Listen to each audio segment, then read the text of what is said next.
Kita bicara problem cetak, selalu bicara problem-problem, tapi coba kita kembalikan ke basic printingnya. Mungkin ada yang perlu kita root cause-nya dari situ. Terima kasih.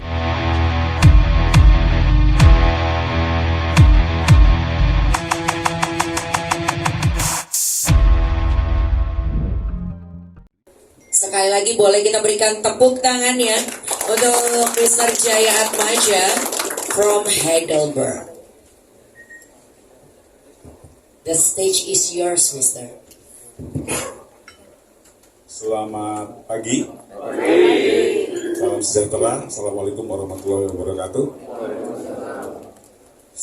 Saya juga memperkenalkan ya, saya Jaya Atmaja sebagai Product Manager untuk Shifted dan White Web Solution di PT Heidelberg Indonesia.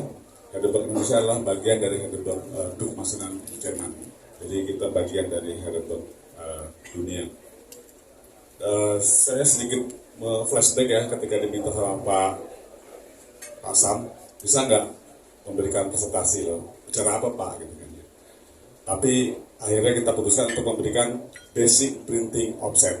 Betul-betul kita bicara basic. Kenapa?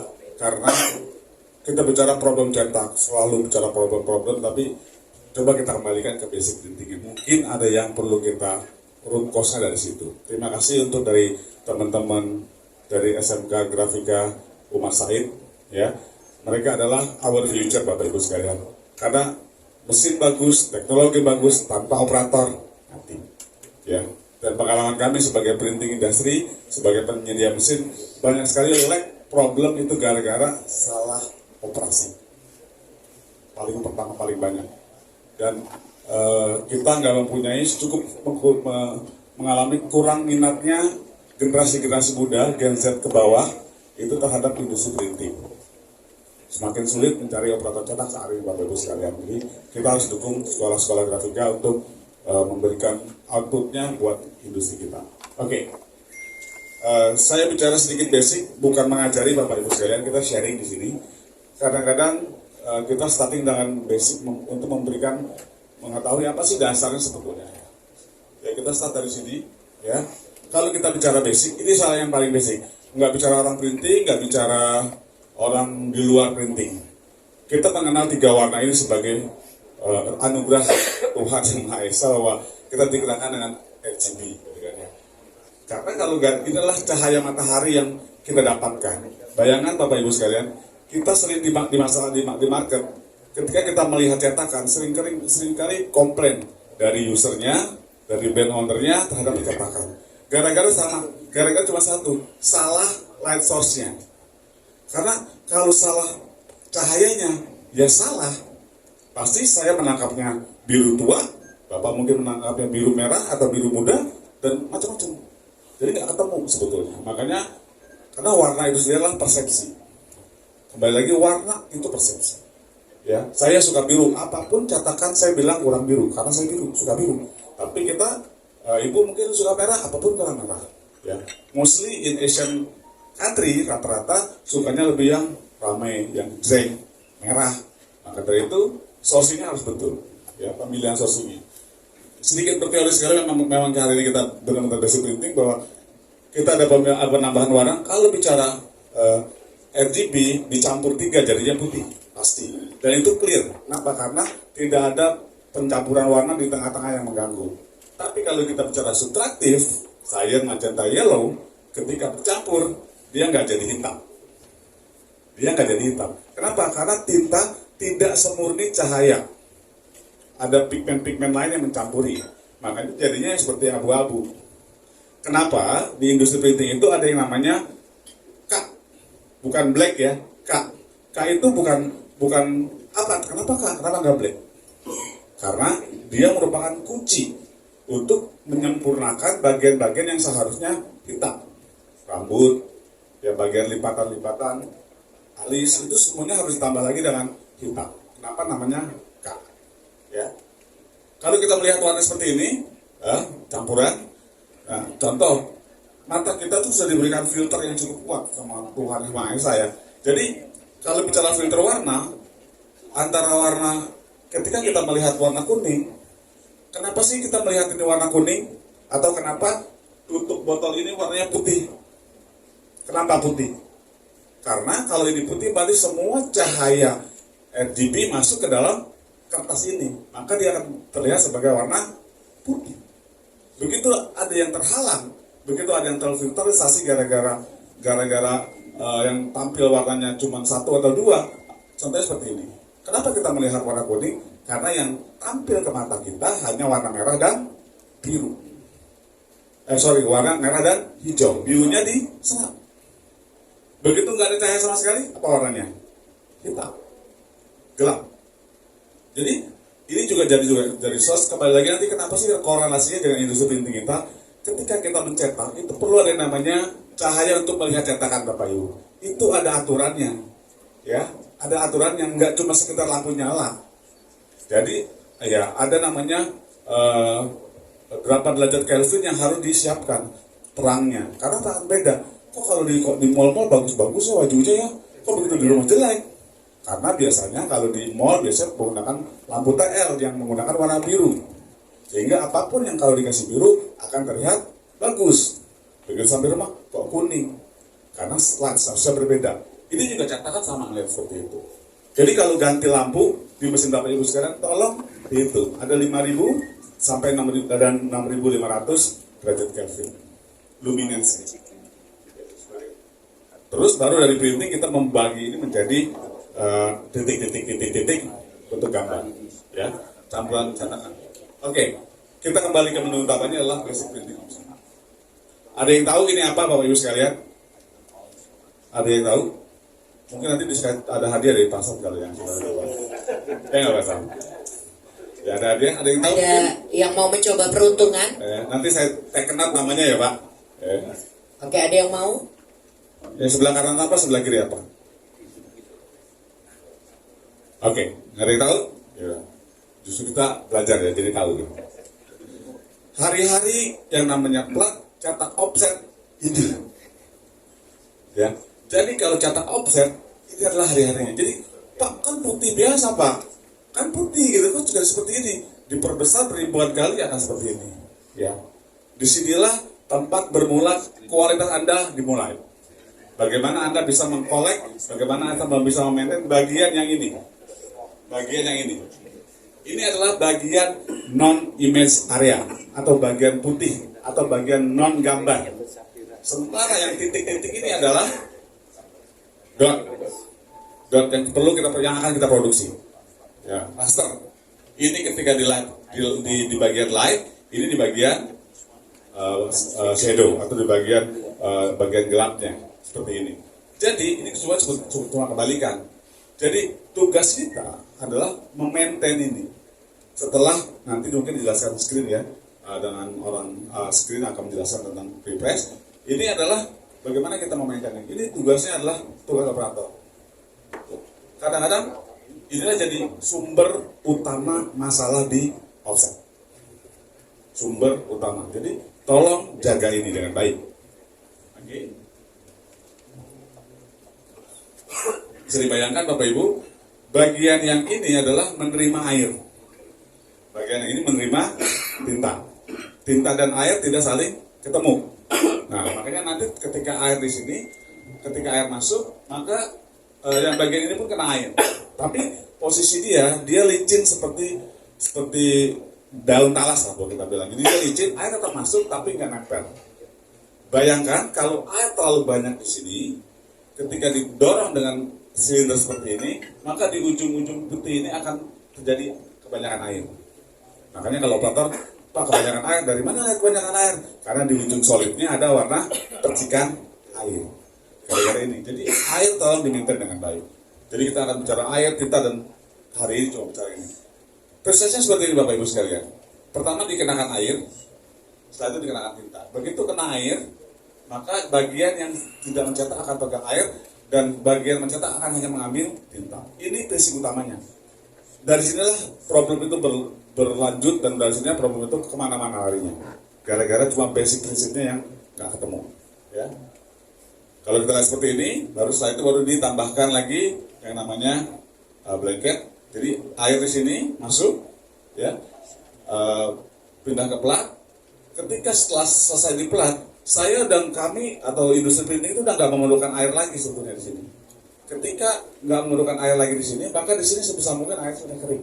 Sebisa mungkin sudah nggak ada air. Kalau ada banyak air, berarti warnanya drop. Ya begitu banyak air, wah warnanya drop. Apa yang ada di kepala operator kita? Kepala operator kita tambahin tinta. Padahal masalahnya kebanyakan. Begitu kebanyakan tinta sama tinta lagi, sampai di roll tinta bunyi gemerisik pak. Saking banyaknya. Padahal tinta yang kita perlu, air yang kita perlukan mungkin cuma 10-20%. Tapi kita kasih air yang mungkin 30%, 70%. Baru tadi pagi saya ditelepon customer saya, ada masalah dengan ghosting. Wah, bukan ghosting hubungan ya Pak. Bukan ghosting hubungan. Nah, ghosting itu di industri printing adalah image akan pindah ke atasnya dengan seperti terkopi. Itu gara-gara air. Bayangkan teman-teman, Bapak Ibu sekalian, kalau airnya sampai 70%, nyetaknya tintanya cuma 25%. Ya kalau di Jawa Tengah bilangnya ini kita bikin soto Pak.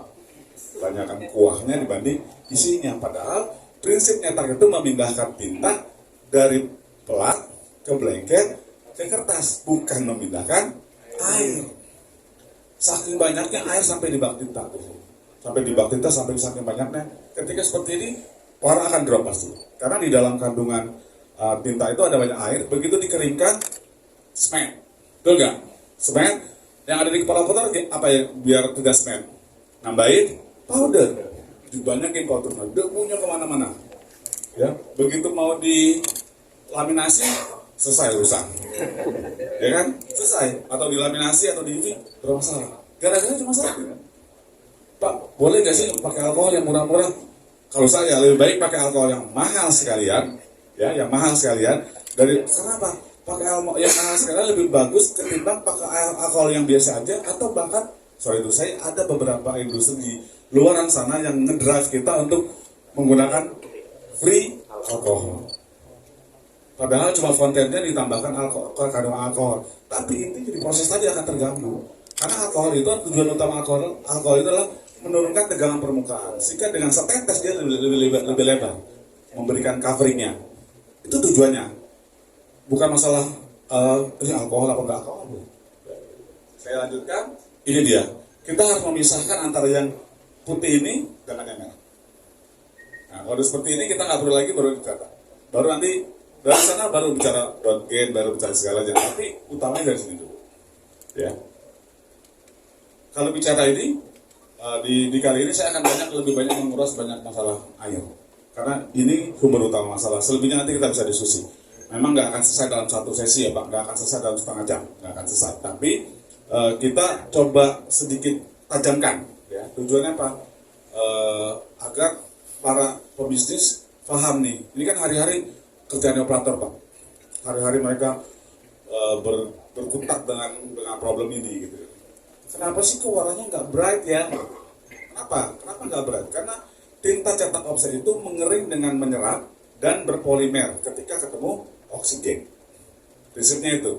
Ketika dia menyerap, ketika terlalu banyak kadar air di situ, maka begitu kering dia akan drop warnanya, nggak bright.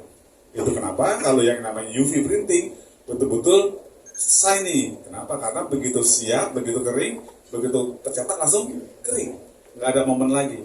Nah, terus powder buat apa Pak? Powder sebetulnya dia untuk memberikan jarak antara lembar agar ada oksigen terjebak di dalam. Oksigen terjebak. Tujuannya apa? Agar tinta ini berpolimer begitu ketemu oksigen. Bukan untuk mengeringkan tinta, powder itu. Makanya powder itu ada sizingnya. Ada yang 25, ada yang 30, ada yang 35. Mau pakai yang mana? Tergantung papernya. Kalau pakai paper yang mulus atau hard paper, silakan pakai yang 25. Tapi begitu pakai duplek, jangan pakai 25. Buat apa? Cuma bikin tepung di situ kan. Ya ini pengetahuan seperti ini yang kadang-kadang, wah komplain, gue beli powder mulu banyak buat apa kebanyakan? Karena nggak tepat sasaran. Oke, balik ke sini. Ini adalah air, saya nggak akan banyak sebetulnya. Air ini adalah campuran antara air sendiri, aditif dan alkohol. Oke, ini adalah terlalu teoretikal, mungkin ini perlu nanti saya akan berikan ke industri, ke sekolah grafika, karena ini juga perlu buat teman-teman. Karena juga sebagai background saat ini saya juga mengajar di teknik grafika di media komunikasi Trisakti Pak, jurusan bagian offset. Jadi kalau mau kerjasama, boleh, welcome ya. Mungkin mau sehari mengajar, ayo. Ya, ini adalah syaratnya. Apa sih? DH-nya seperti ini 12 sampai 8 sampai 12, pH-nya sekian. Kalau pH mungkin kita nggak perlu bicara lagi Bapak Ibu sekalian, karena konten rata-rata hari ini sudah buffer. Mau dikasih 100, mau dikasih 10%, 15%, 2%, 3%, pH-nya sama. Tapi yang paling penting adalah conductivity. Nah, ini adalah yang perlu kita cek. DH ini kita perlu discuss dengan lab untuk melihat berapa sih DH-nya, apa sih efeknya gara-gara DH kebanyakan. Nah, kadang-kadang kita cuma lihat alkohol, cuma lihat temperatur, tapi lihat dasarnya. Ya. Oke. Ini DH-nya sedikit pengetahuan aja. DH yang kita pakai adalah rata-rata kita pakai Harnes Jerman, pakai 8 sampai 14, ini range-nya sekian. Ya. Nanti bisa diskusikan.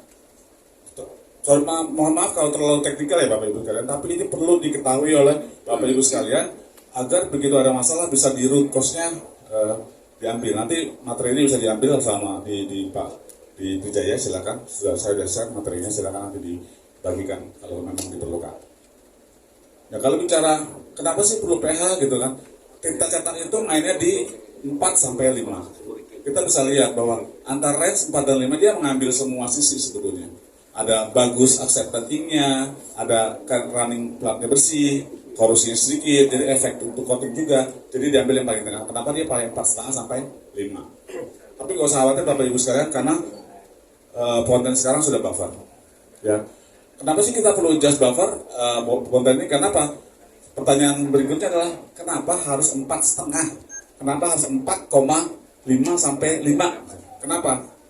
Kan kalau kita bicarakan pokoknya campur aja airnya sampai 4,5 pH-nya kan itu.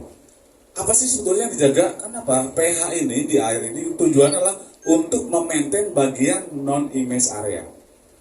Kenapa 4,5? Karena pada saat pembuatan plat di pabrik platnya sana, ketika di grinding plat itu menjadi lapisan plat yang seperti gambar tadi, seperti cloudy tadi, itu menggunakan pH 4 sampai 4,5. Sehingga untuk menjaga itu kita ikutin mereka yang bikin. Tapi suatu saat mereka buatnya lebih tinggi atau lebih rendah pH-nya ya kita ikuti. Karena itu secara industri cetak memang kenapa harus 4,5? Ya 4,5 apa yang dari guru saya bilang 4,5 Pak gitu kan. Nah gitu kan ya. Oke. Nah, kalau bicara pH kita bisa lihat bahwa buffering agent dan buffer ini adalah untuk memberikan pH-nya stabil. Ya, dan buffering itu pH-nya stabil. Mau 4,5 mau dikasih 1%, 2%, 3%, nah biasanya cukup. Ya. Konten-konten sekarang rata-rata 2-3% cukup. Ya, jadi kalau bisa pakai konten yang bagus. Kenapa makanya cuma 2-3%? Gara-gara mahal Pak. Kadang-kadang jujur ngomong ya Pak, kami kan juga jualan konten. Gara-gara beda 20.000, beda 30.000, Pak pindah loh ke sebelah. Padahal cuma 3% gitu. Gara-gara turunin ini yang turun cuma 20.000, 30.000, bahkan 100.000 deh gitu kan. Tinta Bapak boros gitu kan. Warna Bapak ya boleh kita bilang uncontrol dan segala macam. Gara-gara ini. Ya mungkin setelah ini tolong perhatikan konten alkohol dijaga. Untuk para pebisnis cetak, mungkin untuk para head of printing di sini. Nah, ini makhluk apa lagi gitu kan ya? Tadi kan ada pH dan ada konten. Conductivity itu apa sih conductivity itu? Conductivity itu adalah kadar electricity sebuah larutan, di mana semakin tinggi kadar electricity-nya, semakin sulit air tersebut menempel ke pelat. Ya, semakin sulit air menempel ke pelat. Jadi, contoh, sebetulnya pelat cetakan itu cuma butuhnya 10%. Oke, dikasih 10 nih, lempar 10. Yang ketangkep cuma 5, ada cuma 3. 3 cuma ada. Yang ada di kepala kotor apa? Weh, cetakan gua kotor nih. Berarti kurang air, tambahin airnya 20. Dilempar 20, yang nempel cuma 7. Masih kurang air, tambah lagi 30. Oh, 30 aman, beres. Padahal perlunya cuma 10. Kenapa? Gara-gara kemampuan konduktivitinya ketinggian, ya sudah banyak bercampur larutannya sehingga daya dia menempel ke plat itu lemah. Nah, ini perlu dicek. Kenapa percetakan sekarang saat ini wajib punya namanya conductivity meter. Dijualan di pasaran Pak banyak. Nanti cara pakainya tinggal kita ajarkan gampang. Ya.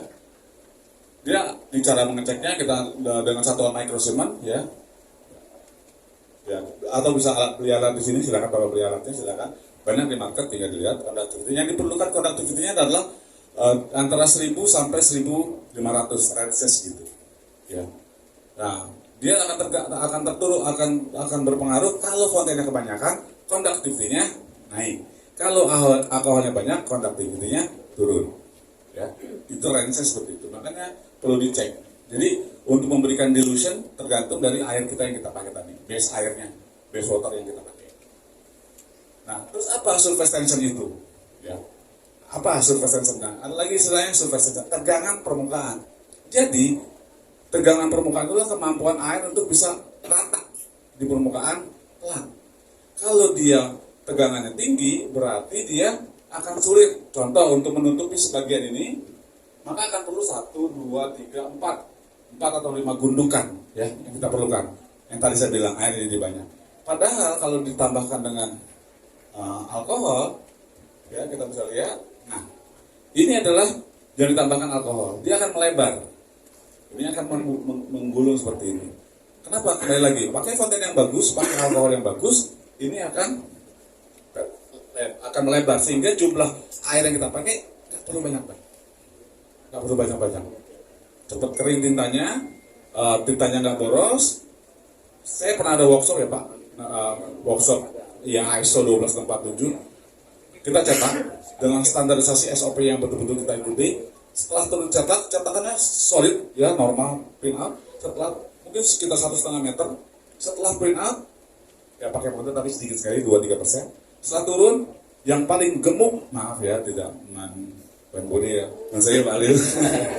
Yang paling gemuk disuruh naik ke atas cetakan yang baru keluar tadi. Naik, dia naik 1-2 lembar mungkin ada yang smack, tapi yang bawahnya enggak. Ternyata karena dia airnya nggak banyak, sehingga tinta benar-benar kering. Nah, dan sebetulnya puder itu nggak perlu banyak-banyak. Karena kan masalah kita gara-gara ini, tinta kita tambahin, air kita tambahin, semua jadi boros. Padahal kepakainya cuma sedikit. Ya. Jadi kalau bicara reductionnya, ya kita lihat, Pak, alkohol saya ini bersatu nggak sih? Ini cara paling bodoh-bodohan untuk ngecek alkohol bagus atau enggak. Selain bicara pakai alat ya, campurkan dengan air Bapak. Ini air normal ya, campurkan, dikocok, ya 20% mungkin tak pakai botol aqua, ditaruh 1/4 tambah airnya 3/4, jadi total 3/4 kita kocok. Begitu dikocok dia harusnya balik seperti ini. Alkohol yang bagus begitu dikocok dia akan balik semula seperti ini. Kalau dia seperti ini berarti ada masalah. Ya, kalau di Jakarta bilangnya dicuri komposisinya sehingga dia bermasalah. Jadi hati-hati kalau dicek. Ya, ini ya bagaimanapun Trijaya juga setelah penjual konsumable ini perlu diketahui teman-teman, Bapak Ibu sekalian. Ya. Nah, kita bisa ukur temperaturnya. Berapa sih kita pakainya? Kalau kita pakai cuma 10-15 derajat. Ya, jadi ini yang harus kita perhatikan, Bapak Ibu sekalian. Terus ini dampening, saya nggak akan banyak cerita tentang dampening. Ini perlu memang buat handout, sebetulnya Bapak bisa baca. Saya tidak punya berbahasa Indonesia, tapi bisa dibaca. Nah, ini juga banyak sekali di percetakan umumnya yang belum pakai automatic mesin. Ya, airnya 100, ya udah airnya 100. Terus tambah kontennya 4%. Terus tambah IPA-nya 10%. Itu bukan 100% ya Bapak Ibu komposisinya. Komposisinya 114%. Ini banyak salah. Ya, sebetulnya adalah yang sini. Jadi dihitung Bapak Ibu sekalian. Yang mesinnya belum menggunakan automatic dilution. Untuk mesin-mesin yang terbaru, keluaran terbaru, nggak usah khawatir Bapak-bapak tinggal colok alkoholnya, colok air dengan tekanan 1,5 bar, maka dia akan ngisi sendiri automatic based on automatic. Tapi kan, terus kalau nggak automatic nggak kerja, nggak jualan, nggak nyetak, kan enggak. Ya kan? Saya yakin sebagian besar masih menggunakan chiller normal yang masukin air sendiri, masukin alkohol sendiri. Bukan berarti nggak bisa dipakai, sangat bisa dipakai. Cuma tolong diukur. Terus kalau menambahkan, jangan dihitung lagi. Jadi bikinnya mungkin untuk pemakaian 2-3 hari di tong, satu tong 2-3 hari, dan jangan di material yang metal ya, pakai di plastik, material plastik, di ember lah atau ember yang plastik. Ditutup untuk penggunaan 3 hari. Kalau kurang, tinggal tambah dari situ. Jadi nggak harus ngacok dari awal lagi. Kenapa? Nanti karena berubah air, pasti hasilnya akan berbeda. Karena memang, kembali lagi Bapak, big problem dari opten adalah air. Jadi hari ini kita bicara bagaimana how to maintain air in your offset printing, in your machine. Itu yang paling perlu dilakukan sama-sama. Ya. Oke. Apa sih problemnya? Banyak sekali, Pak. Inilah problem-problem yang hadir kalau kita kebanyakan menggunakan air. Stripping. Apa sih Pak stripping itu, Pak? Yang suka goyang-goyang itu ya, Pak? Apa namanya? Udah nggak musim ya. Gitu. Jadi stripping itu adalah air build up ya di roll tinta itu air tinta akan build up di blanket dan di roller. Jadi nanti Bapak kalau cetak, Bang ya, tiba-tiba belum sampai 2000 di blanketnya tebel banget, Pak. Blanket itu nggak boleh terima banyak-banyak. Kenapa? Karena dia bermasalah dengan air, maka dia akan bead roller di blanket. Jadi tinta akan nempel, akan mengulung. Bukan ke kertas. Kita kan maunya cetakannya kan ke kertas ya Bapak Ibu sekalian. Bukan ke blanket. Blanket itu sebagai media. Tapi dia nge-build di sana. Jadi gara-gara air yang nggak stop. Ink peeling, ya tintanya menggulung distributor, ya. Corrosion, foaming, ya. Build up on blanket banyak sekali ini hari-hari. Ini mungkin kalau ditanyakan pasti otak-otak bilang iya. Dan ini adalah hari-hari. Kadang-kadang saya tanya sama operator, karena sebelum saya jadi product manager, saya sebagai printing instructor yang mengajarkan bagaimana mencetak yang benar. Ya 15 tahun saya bekerja sebagai trainer di Heidelberg sebelum saya part of bagian dari sales sebelumnya. Jadi memang saya bekerja di Heidelberg ini sudah 28 tahun Bapak Ibu sekalian, dan saya nggak pernah belajar ilmu yang lain. Sekolah saya printing, kuliah saya printing, kerja di Heidelberg, ngomongin printing, ngajar printing. Jadi jangan tanya saya bursa saham, jangan tanya saya yang lain, kan saya nggak paham. Pahamnya cuma ini aja. Ya. Problem jadi gara-gara kan bad cleaning running, jadi kadang-kadang kita nggak bisa dibersihkan, ya susah dibersihkan. Ya scamming ini adalah bagian non image area ngambil tinta, sehingga bilangnya kotor nih Pak, katanya kotor gitu kan. Padahal gara-gara bagian yang tadi ngambil, bagian yang putih itu ngambil tinta, padahal dia nggak boleh ngambil tinta. Ya. Smearing, splashing nanti silakan dibaca Bapak Ibu sekalian ya. Tapi yang paling di sini .gen nanti mungkin bicara dengan orang digital, bicara dengan CTP, bicara namanya .gen. .gen itu apa sih? Gara-gara tadi ketinggian sehingga dotnya ngembang. Dotnya ngembang berarti warnanya lebih tua. Ya. Oke. Saya lanjutkan. Nah, komponen berikutnya yang perlu kita perhatikan adalah blanket. Ya, blanket itu ada macam-macam Bapak Ibu sekalian. Ya. Kalau kita bicara color management ya, berarti blanket itu salah satu yang kita lock, nggak boleh diganti-ganti. Kalau sudah dikalibrasi, blanket tersebut tolong dikomunikasikan ke bagian frustasinya. Blanket inilah yang kita lock untuk print color management. Jangan gara-gara Pak, blanket saya lebih bagus nih Pak, bedanya 100.000, kalau salah 1 juta saya 900.000, bedanya 900.000, bedanya cuma 100.000. Padahal gara-gara blanket ganti, seluruh parameter dari awal akan diulang. Karena ketika kita mengukur .gen, kita menggunakan blanket, menggunakan tinta standar, pakai tekanan standar. Begitu blanketnya ganti. Jadi ya mungkin belajar juga buat teman-teman di purchasing. Bukan berarti bukan jual blanket, enggak. Bukan karena itu. Semua juga jual blanket gitu. Tapi hati-hati, begitu ada penggantian ini akan bermasalah. Ya, kalau yang sudah menggunakan color management. Jadi tolong ya, kalau color management itu seperti ISO lah Pak, distandarkan semuanya, SOP-nya standar, dari mulai press-nya distandarkan, mesin cetaknya distandarkan, semua tekanan distandarkan termasuk blanket dan plant. Ya. Ini dia. Ini juga jadi polemik sih di market ya. Saya kalau tanya Bapak Ibu sekalian, mungkin ada yang bagian operator sini, ada kepala produksi. Takaran cetak itu berapa sih yang benar? Yang betul, takaran cetak offset itu berapa sih? Takaran cetak antara blanket dan plat itu berapa sih sebetulnya? Berapa? 0,1 Pak. 0,1 itu satuan apa Pak? Satuan panjang. 0,1 adalah satuan panjang. Tapi kita sepakat di Heidelberg, di industri printing Indonesia, kalau bicara berapa takaran cetak blanket, plat dan blanketmu, 0,1. Satu tekanan tuh ya joule, Newton, gitu kan ya Pak? Atau ya seenggaknya kilogram deh, masih ada relasinya kan, sama berat gitu. Kenapa main mili? Karena ini masalahnya. ketika kita mencetak seperti ini, perubahan permukaan blanket yang boleh ditolerir adalah 0,1 mili. 0,1 mili. Perubahan permukaan blanket ketika blanket ketemu plat. 0,1. Itu syarat. Ya. Itu syarat. Kenapa? Agar kalau dia terlalu dekat pasti dotnya pecah, berbuntut, ya kan? Ya smearing dan segala macam. Banyak. Gara-gara ini. Ya, jadi hati-hati dengan tekanan. Terus gimana Pak kalau packingnya masih menggunakan packing pakai kertas cetak? Nah, tolong dirapiin lagi. Packing lebih baik menggunakan original paper atau calibrated paper. Jadi dia nggak turun Pak. Begitu turun kalibrasi Bapak. Ini untuk teman-teman atau Bapak Ibu sekalian yang sudah bicara color management ya. Yang sudah bicara color management, tolong diperhatikan packing. Packing itu harus menggunakan calibrated paper yang kalau ditekan dia nggak berubah. Fix. Sekarang kalau pakai duplex Pak, berapa Pak duplex Pak? Ini sebagian ya. Saya pernah 3 tahun di Jawa Tengah dan keliling-keliling Jawa Tengah. Berapa packingnya? 3 duplex 1 HVS. Segitu selalu. 3 duplex 1 HVS. Oh bagusan lagi duplex gampang penyek. Ya udah pakai karton 3 lembar tambah HVS 2. Ya piye tebelnya?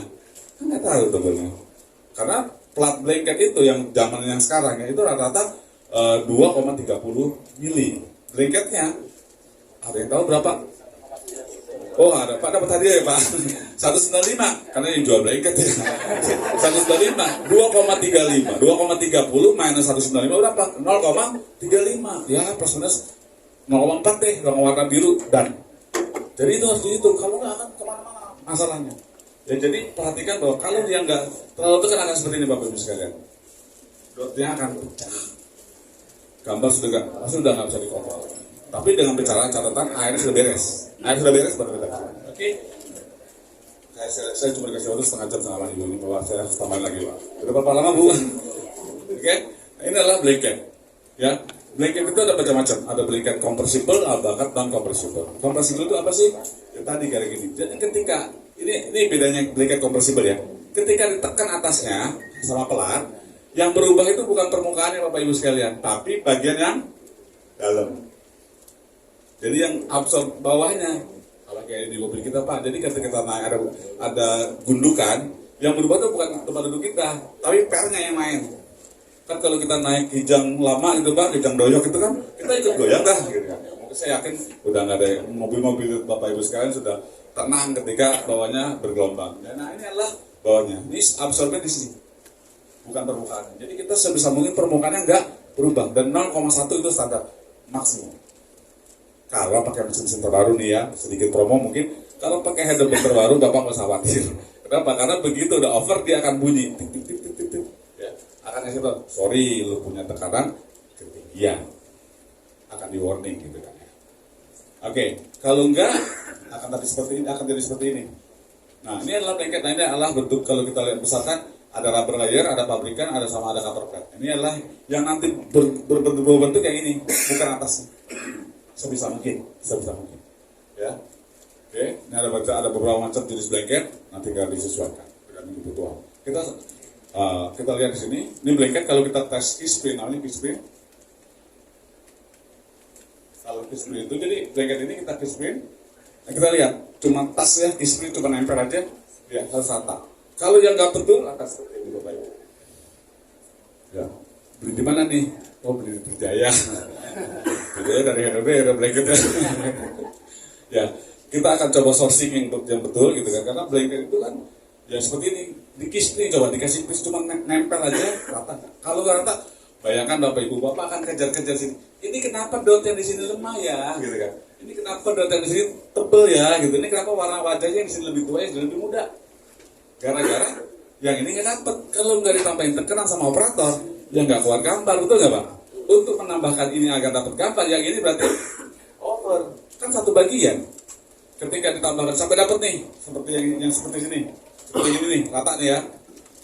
Nah, yang biar dapat, yang ini biar dapat, berarti kan ini over. Berarti dot gain yang di sini lebih tinggi, warnanya lebih nggak bisa kita kontrol. Contoh, kalau kita nyetak dot gain seperti ini, berarti ketika kita nyetak skin tone, kalau nyetak blok, sini nggak usah khawatir kalau nyetak blok. Begitu nyetak skin tone, maka namanya kalau di sini namanya apa? Oh, blush on. Maaf, kita kan nggak paham Pak yang seperti itu. Gitu. Jadi blaze on itu kadang-kadang merah, kadang-kadang lebih ke kuningan, kadang-kadang kita ke merah. Gara-gara gini. Bayangkan gambarnya gambar rokok misalnya atau gambar sabun, gambarnya dari sebuah tempat. Nah, kalau yang jatuh di sini kan beda blaze on. Nah, hal-hal seperti ini yang simple itu mudah-mudahan berguna, bermanfaat. Dan ini hasilnya kita lihat ada yang bulat, ada yang seperti ini, ada yang seperti ini. Ini adalah based on dari blanket. Ya mungkin para penjual blanket juga perlu merevise lagi bahwa blanket seperti apa yang perlu di-offer ke customer. Jangan hanya bicara price, karena ujung-ujungnya murahnya cuma beda 100.000, tapi gara-gara 100.000 kertas bapak boros, betul nggak?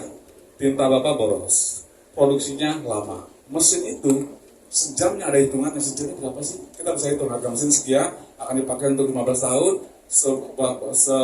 sejamnya berapa?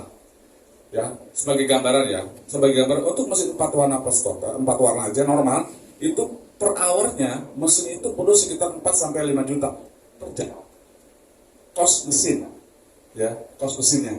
Bayangkan gara-gara blanket yang iritnya cuma 100.000 tadi, 100.000, 200.000 sisinya, Bapak buang waktu. Ya, kertas 70% adalah cetakan tuh biayanya ada di kertas. Yang paling mahal kan kertas, paling mahal kertas. Kertasnya jadi banyak, jadi boros. Harus cuma 200 atau 300 untuk questnya jadi sampai 500. Duit, ya. Semua kebuang gara-gara ini. Kalau saya selalu bilang ke para teman-teman operator, lu cari jarum, tapi kampakmu hilang. Tahu ya? Hanya untuk mengirit penggunaan consumable yang kecil gara-gara fonten dimurahin, alkohol dimurahin, blanket dimurahin, tapi opportunity yang lain hilang. Waste-nya kebuang banyak. Belum waktu, ya kan? Ya sebagai gambaran Bang, mesin baru, ya, mesin baru rata-rata itu 1 bulan.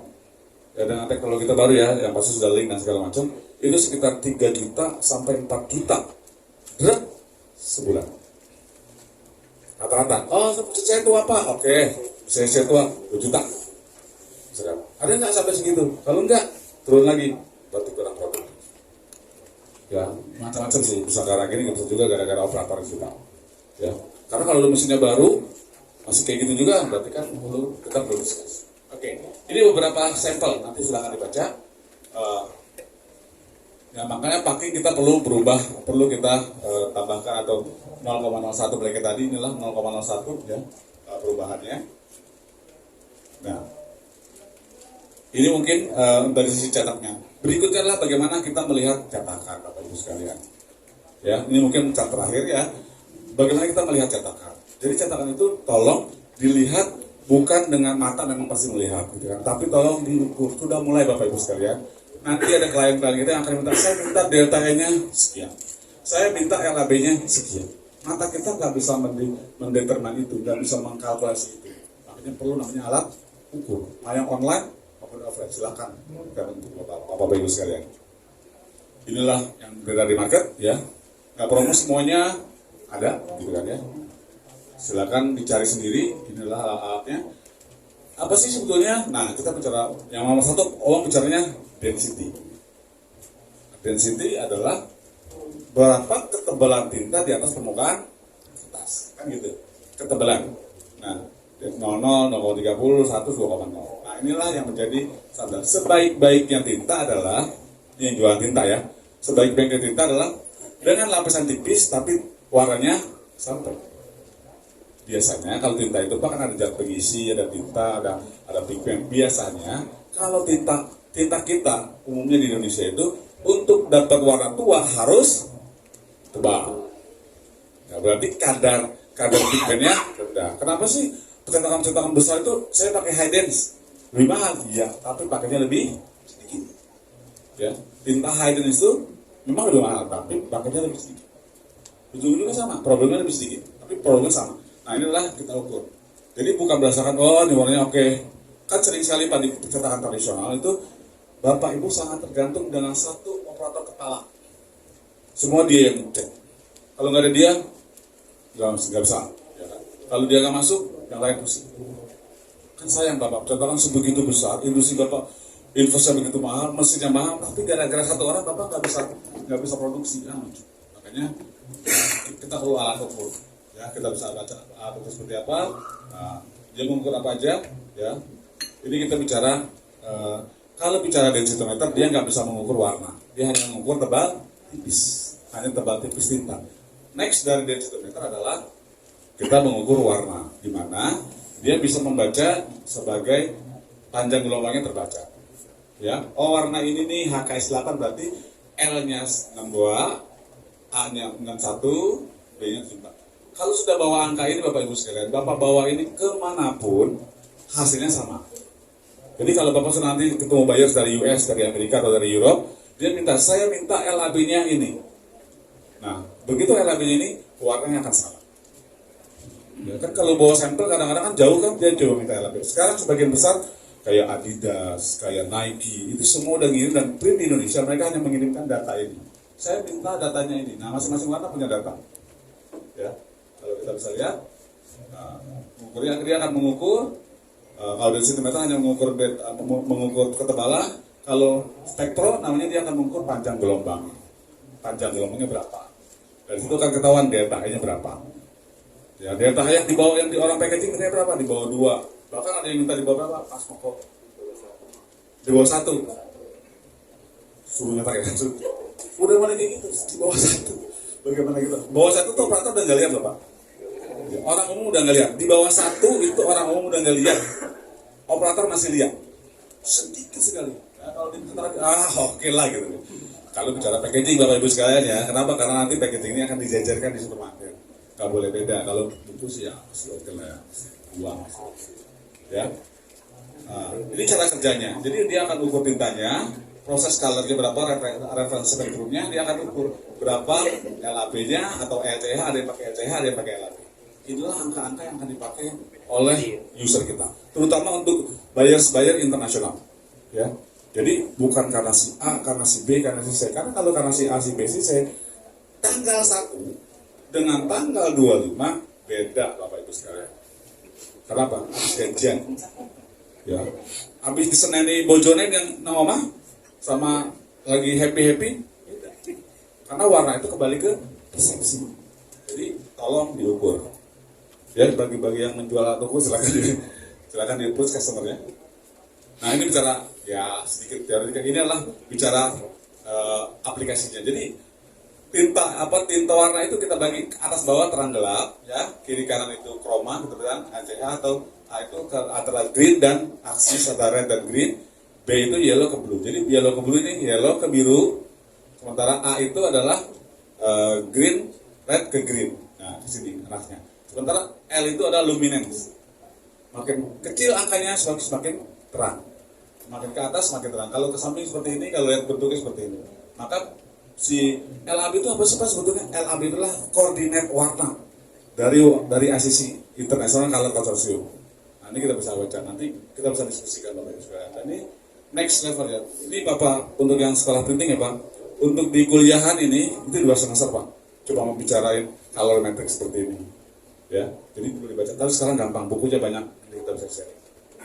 Ya, ini bisa LAB. Nah, don't worry, sedikit promo mungkin karena ini saat terakhir ya.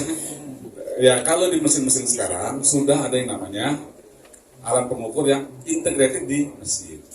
Bapak tinggal bilang nih, ini sampel jadinya ya, ukur no, ukur, oke. Pokoknya nyataknya ikut ini ya, enter, maka setiap cetakan yang dicabut, diukur, maka akan dibandingkan dengan referensi yang tadi, dengan dibaca. Kalau kurang gimana? Kalau kurang akan ditambah sendiri, kalau kelebihan akan dikurangi sendiri, mengurangi. Ya, karena hari ini harga kos untuk tenaga kerja makin naik. Oh, Jawa Tengah murah saat ini. Nanti kalau semua orang Jakarta pindah ke Jawa Tengah, bodoh Pak, kan sama aja pindah. Ini sekarang hampir semua customer besar di Jakarta itu pindah ke Jawa Tengah, pindah ke Batang. Semua, nggak cuma 1-2, hampir semua pindah Batang. Kenapa? Murah. Ya nanti kalau semua pindah ke sini kan sama aja. Cuma mungkin ini satu apresiasi buat orang-orang Jawa Tengah, Jawa Timur. Tingkat turnover operator asal Jawa Tengah dan Jawa Timur itu boleh saya bilang orangnya setia. Nggak kayak di Jakarta, hari ini masih di sini, besok udah pindah ke sana. Kayak gitu. Jadi kalau di Jawa Tengah itu ketemu lagi udah sekian puluh tahun ya ketemu masih di situ gitu.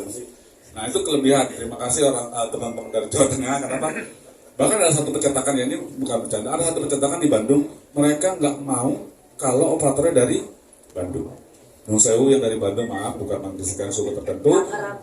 Tangerang, nggak bukan Bandung, sekarang jadi Banten. Saya nggak mau, karena dia ambil dari Sidoarjo, Jawa ambil dari Jawa Tengah. Kenapa? Lack of turnovernya lebih kecil. Jadi apa ya, mungkin budaya Jawa yang derimo ya mbak, derimo gitu ya. Nah itu nggak penaan, pekewuh. Nah, makasih bahasa Jawa saya lama-lama jadi belajar. Nah, ini adalah dua alat yang bisa mengukur cetakan Bapak Ibu sekalian based on data yang tadi kita perlukan. Ya, mungkin ini kira-kira yang bisa saya sampaikan. Mudah-mudahan bisa bermanfaat. Untuk diskusnya silakan diskus. Nanti bisa minta nomor kita atau minta nomor saya. Ada Pak Joko di sini adalah bagian dari Heidelberg Jawa Tengah. Silakan Pak Joko mau berdiri. Ya, kalau ini berkembang dengan Heidelberg bisa ketemu dengan Pak Joko. Pak Joko ini bergerilya dari Jogja, Klaten, Solo, Semarang, Kudus, ke barat juga. Pokoknya Jawa Tengah ini adalah head of kepala perwakilan Heidelberg untuk Jawa Tengah. Ya. Dari saya sekian, terima kasih. Oke, boleh berikan tepuk tangannya untuk Bapak Jaya Atmaja from Heidelberg. Adakah Bapak Ibu yang mau bertanya? Iya. Oke, satu. Silakan, boleh disebutkan. Tunggu sebentar. Adakah mic-nya? Ada mic-nya? Boleh saya pinjam.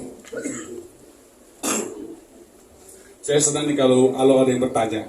Saya cuma takut kalau nggak ada pertanyaan sama sekali, Pak. Oke. Ada dua kemungkinan kalau nggak ada pertanyaan. Paham 100%. Atau ngantuk 100%. Tidak paham sama sekali. Alias ngantuk. Betul. Terima kasih Pak, saya dikasih di sesi pertama. Karena Baik, saya boleh ngantuk. bangkit berdiri Bapak. Sebutkan Silakan, namanya, Bapak. dari mana, dan apa pertanyaannya. Terima kasih.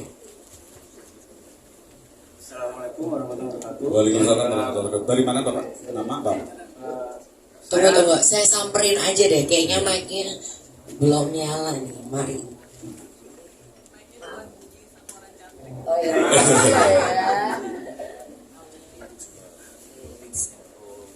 Assalamualaikum warahmatullahi wabarakatuh. Waalaikumsalam warahmatullahi wabarakatuh. Selamat pagi semua rekan-rekan yang ada di sini. Oke. Perkenalkan, nama saya Salim Zakaria dari Ajma Group. Asma, oke. Lulusan dari Grafika Malang, Pak. Oke. Yang mau saya tanyakan di sini, kita berbicara dengan dampening system. Ya. Nah, idealnya untuk kita sirkulasi atau kuras air ini dalam 1 bulan berapa kali?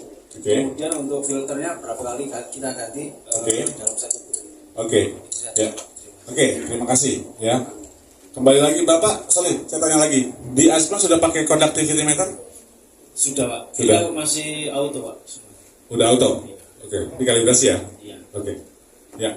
Kalau bicara punya conductivity meter di mesin, berarti kalau sebetulnya gini, kalau jangan hitung bulan sebetulnya. Kalau conductivity-nya masih di bawah 2000, maksimum di 2000, silahkan pakai. Maksimum ya, karena conductivity itu akan mengukur tingkat. Kalau ada, kan dari kertas itu ada mineral-mineral, kan ada mineral dari kertas, CaCO2 misalkan, ada material dari blanket, ada material dari powder, segala macam nempel ke situ. Ketika akan bercampur ke situ akan jadi kotor, dan ketika dia conductivity-nya akan naik, ya kan? Jadi kalau conductivity-nya sudah mencapai 2000, 1900 sampai 2000, situ sudah layak diganti. Karena yang paling penting buat dia bukan masalah berapa lamanya. Kadang-kadang udah 2 sebulan, tapi nyatanya cuma sehari cuma 150.000, kan emang. Ini kesenangan yang jual konten Pak ya. Jadi setiap bulan kuras gitu kan. Betul ya Pak? Pasang betul kayak gitu ya. Kalau sering kuras maka lebih suka ya. Makanya karena jadi kembali di beda kepentingan sebetulnya. Jadi conductivity itu jadi standar. Tapi kalau dia sudah terlalu keruh, boleh silakan diganti. Makanya kita juga menyarankan sekarang ada teknologi terbaru, jadi ada namanya filter star, di mana filter itu adalah untuk menyaring air yang dari mesin ke chiller sehingga nggak kotor. Dan itu bisa sampai 2-3 bulan aman Pak kalau pakai filter. Makanya di filter perlu. Nah filternya itu tinggal tergantung, kalau dia sudah nggak lolos partikelnya berarti harus diganti chillernya. Jadi memang Kapan harus nyuci, kapan harus kelas, patokan adalah konduktif. Ya. Tahan di 1500, 1600 paling aman. Ya, dia bermain di antara 1300 sampai 1500, walaupun di 1800 masih oke. Ya. Itu patokan standarnya di situ. Thank you. Ada cukup? Oke, thank you. Ya.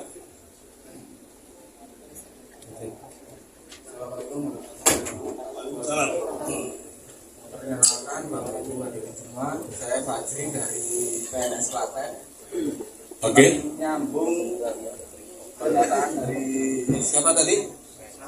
Mas Ya. Salim Ya. terkait air pembasah Ya. atau dampening sistem. Ya. Pada dasarnya itu proses pencucian dan dampening sistemnya pasti tercampur oleh minyak. Ya. Kalau terkait dengan pengurasan tadi, Ya. yang jelas secara mendasar habit yang ada di daerah Jawa Timur, Jawa Tengah hampir Ya. sama. Pencucian karena mungkin habit kerja dari senior atau pemahaman yang kurang. Ya. Teman-teman operator biasanya roll in sama roll air itu di on supaya cepat Nyucinya bareng. pembersihannya, iya, Nyucinya bareng. nyucinya bareng, Betul. blanket dan plate. Ya, itu yang saya tanyakan. Katakanlah kita dalam minggu awal bulan pertama kita membuat air pembasah dengan standar yang ada. Ya. Nah, kalau sudah tercampur dengan minyak, Ya. otomatis water imbalance-nya tidak tercapai. Pasti. Itu pasti. Pasti. Iya kan? Ya, pertanyaan saya menyambung dari Mas tadi, apakah itu harus tetap di angka 1 bulan bahkan secara kontaktiviti tidak memungkiri kita tetap di angka segitu, Pak. Ya. Karena kita pakai, kebetulan di tempat saya masih pakai pipa dan fonten. Nah, di tempat saya yang dulu kebetulan juga saya pernah pakai alkohol zero. Oke. Kalau kita parameternya alat ukur conductivity, kalau kita ambil paling dasar itu pasti Ya. angkanya tidak akan berubah terlalu Ya. banyak. Tapi nyatanya kita di lapangan kita mencetaknya water imbalance sangat sulit tercapai, apalagi kalau kita di raster tipis. Ya. Pasti. Raster tipis pastinya kita minim air. Ya. Nah, solusinya seperti apa? Ya. Sebetulnya, saya jawab ya. Iya. Sebetulnya kalau sudah tercampur minyak, itu secara angka konduktiviti masih naik. Pasti naik. Cuma kadang-kadang konduktiviti itu kan bisa kita mainkan. Kadang-kadang kalau sudah tanggung nih lagi nyetak, sedikit lagi selesai tapi harus nguras kan lucu warnanya berubah ya. Iya. Gitu. Biasanya kadang-kadang untuk menurunkan konduktiviti itu apa Pak? Menurunkan konduktiviti. Untuk menurunkan konduktiviti pakai apa? Yang paling gampang. Paling gampang untuk Menurunkan konduktiviti. kita menurunkan conductivity, kita mencampurkan apa? Alkohol kan ya. Ya, Secara jadi dasar seperti itu ya. ya betul. Jadi untuk menurunkan conductivity kita tambah alkohol. Ya kan kita lihat berapa persen Bapak pakai gitu kan sampai 15. Karena Iya. ini alkohol 10 sampai 15. Di atas 15 efeknya nggak ada.